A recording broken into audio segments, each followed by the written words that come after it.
Pull. Oh, why? Tomorrow need a t-shirt. Wait, Saja. What if I make up a t-shirt? Tomorrow. Oh, why? Saja. Oh, no. Ori. Oh, no. Oh, you. Genda kuwe yangi. Yango ne backstage. Genda kuwa toka haba. Genda kuwe yangi. Na backstage toka haba. Saja toka haba nawe. Better monster. Kale tuwe DJ. One day. Yes, so. Yebiru mabayaye. Yebiru mabayaye. Yebiru mabayaye. One day. Yebiru mabayaye. Yebiru mabayaye. Yebiru mabayaye. Yebiru mabayaye. Panda Batman too. Someone Yebiru mabayaye. Kumulisa bebi wokusitimba. Kumanda fike nalagiwa. Mukira mukundugaza mesa. Yebiru mabayaye. Kasinirota bawangu nyo. 60 wati wali mama. Oyo luwaka yocha wana saidi. Mr. Mosh, bana ingata kula. Yebiru mabayaye. Wati? Yebiru mabayaye. Kon.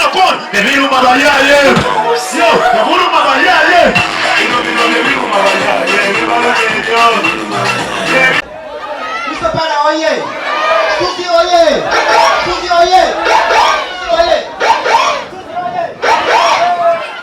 Okay.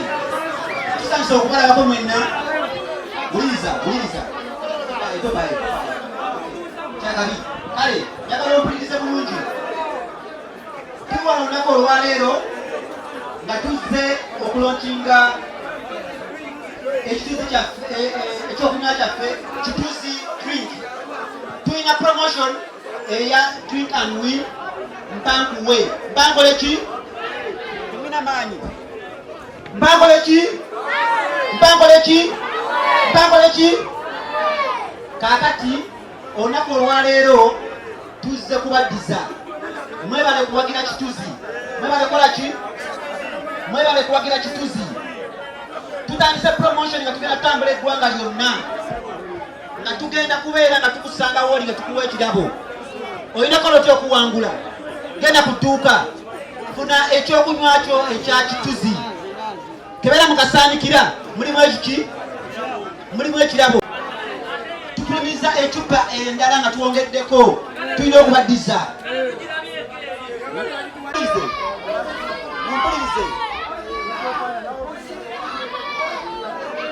Kale, olunaku olwaleero omuwanguzi waffe tugabye essimu tugenda ddala ebirabo bingi nnyo. Njagala tusooke tusembereze eggaali eyo mu maaso. Sembeze eggaali.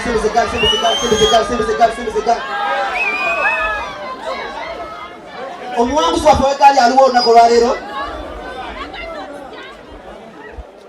Omuwanguzi ono omwami yawangudde eggaali. Obeera wa taata?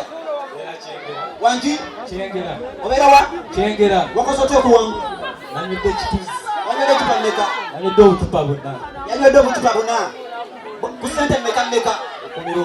Ku nnusu 10 owangudde ki? Wangudde eggaali. Byakifere? Biwangudde ate nga bya ddala. Onywa Kituzi n'owangula eggaali. Ku nnusu 10 bonna. Kakati nsaba tukomeyo. Kale nsaba general manager wa Kituzi fan asembere maaso wano. General manager wa Kituzi. General manager Kituzi.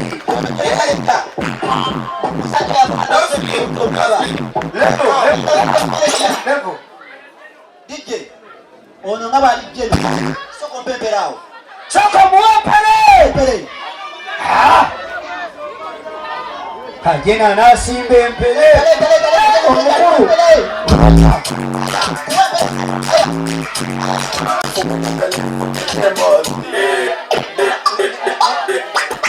nga sinaba kuyita mukama waffe wa Kituzi ngenda kusaba general manager atuweyo akagambo kamu oluvannyuma mukama waffe ajja kujja agaba eggaali eno ne brand ambassador waffe Kristo Panda Kristo Kituzi oye! Kituzi oye! Kristo Panda oye! Kosa bila wakiatala secho? Yatala? Bayo? Uwe, secho? Bantu bafe? Emyezi mukaaga, mulide! Emyezi mukaaga mukoleshi? Kituzi! Mulide! Era munda Kituzi akasandikira mukolati? Temukasuula! Kebera wansi wakasandikira ekigambo ky'osangayo kyokola ki kyowangula. Kituzi oye! Kituzi oye! Mwebale n'otuwagira, mwebale n'okuwagira Kristo Panda.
Kale tuwulirize bannange komewo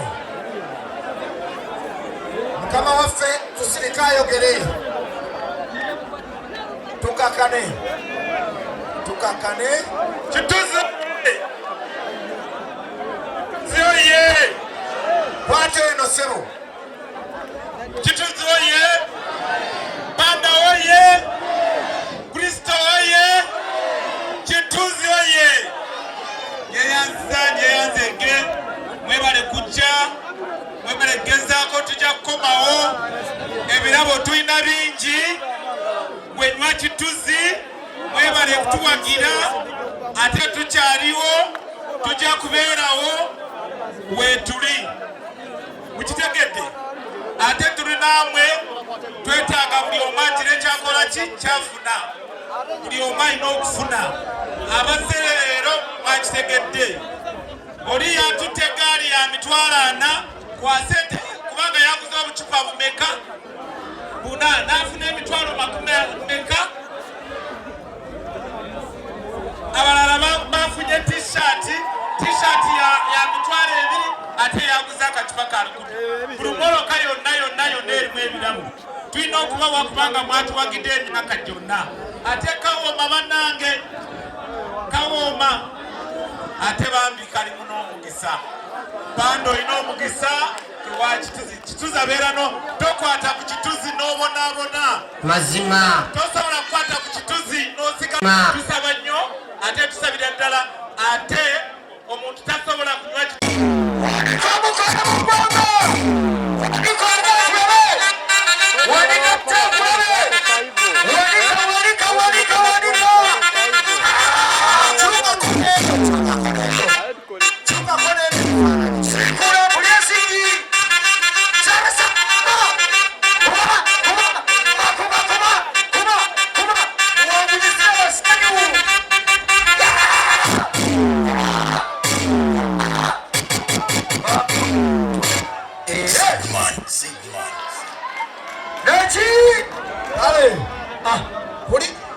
Galeno bakwitane Segawa Sharif totunda gaali eno kubanga mugisa togiguze totaddemu ssente mugisa gwo genda osuubule ekituzi ogikolereko bizinesi okuwe omugisa ogagawale osinge nanyini kituzi obugagga